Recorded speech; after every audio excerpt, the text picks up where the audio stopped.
Et puis toujours en France, va-t-on suivre la voie ouverte il y a quelques semaines par l'Australie? Les députés français examinent à partir d'aujourd'hui une loi visant à interdire les réseaux sociaux aux moins de 15 ans. C'est l'un des chevaux de bataille du président Macron qui veut une application. Bonjour Fleur Simon. Bonjour Une Pauline. application de cette loi qui n'est pas encore votée à l'heure où l'on se parle Non. dès la rentrée prochaine? Oui, tout à fait. Alors, dans ce texte défendu par le groupe Renaissance à l'Assemblée nationale et soutenu par le gouvernement, il y a 2 articles. L'interdiction des réseaux sociaux avant l'âge de 15 ans et l'interdiction du portable au lycée, pardon, c'est déjà le cas au collège et dans les écoles primaires. Dans une vidéo diffusée samedi soir sur les réseaux sociaux, le président de la République a annoncé une procédure accélérée pour l'examen de ce texte, c'est-à-dire que l'Assemblée nationale et le Sénat n'en discuteront qu'une fois contre 2 habituellement, ce qui permet que les débats ne s'éternisent, parce que le chef de l'État veut donc que cette loi soit mise en place dès la rentrée 2026. On va écouter ce matin Gabriel Attal, qui est donc le président du groupe Renaissance et qui porte ce texte. Écoutez-le.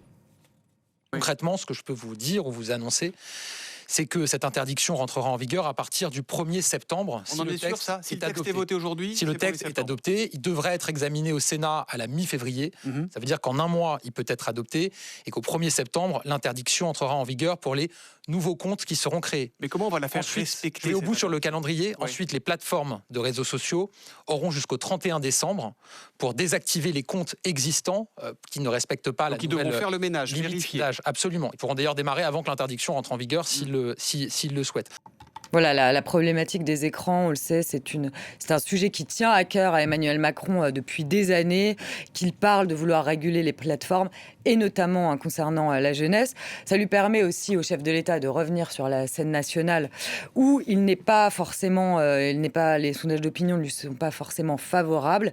Et puis c'est un sujet porteur qui concerne véritablement tous les Français, Pauline. Alors, si ce texte est adopté, il pourrait en tout cas être une mesure phare du second quinquennat d'Emmanuel Macron. Et quelles sont les positions des élus avant que ce texte ne soit étudié à l'Assemblée? Plutôt divisé du côté des députés. LFI, la France Insoumise, va donc déposer une motion de rejet, contre le texte.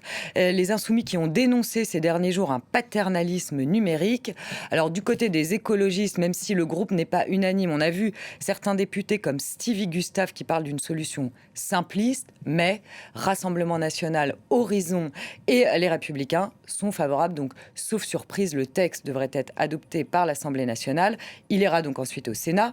Donc les politiques, on le voit, se divisent entre une interdiction pure et simple et il y a ceux qui disent qu'il vaut mieux informer, éduquer autour des réseaux sociaux. Donc voilà, l'hémicycle est divisé. Quoi qu'il en soit, Pauline, ça reste un sujet de santé publique, ces réseaux sociaux sur les plus jeunes.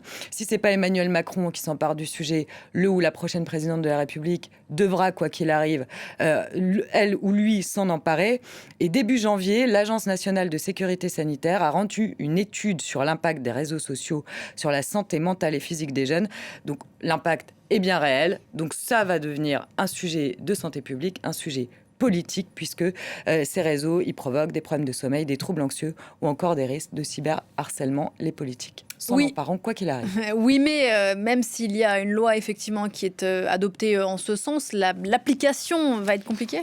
Oui, l'application va être compliquée. Il y a encore des questions qui se posent, notamment d'ordre juridique, par exemple. Comment on sait quel âge a l'utilisateur d'un réseau social? Là, on ne sait pas. Le flou persiste. Pour que le texte soit validé par le Conseil d'État, il faut aussi que ce soit suffisamment équilibré, parce qu'il y a eu une première mouture qui a été sévèrement critiquée par le Conseil d'État, car trop restrictive. Donc là, cette mouture qui arrive cet après-midi à l'Assemblée nationale, il y a en fait 2 volets. C'est un volet interdiction des réseaux sociaux et contrôle parental, et puis un volet pour dire il y a des réseaux sociaux utiles qui ne seront pas interdits, comme par exemple les encyclopédies en ligne.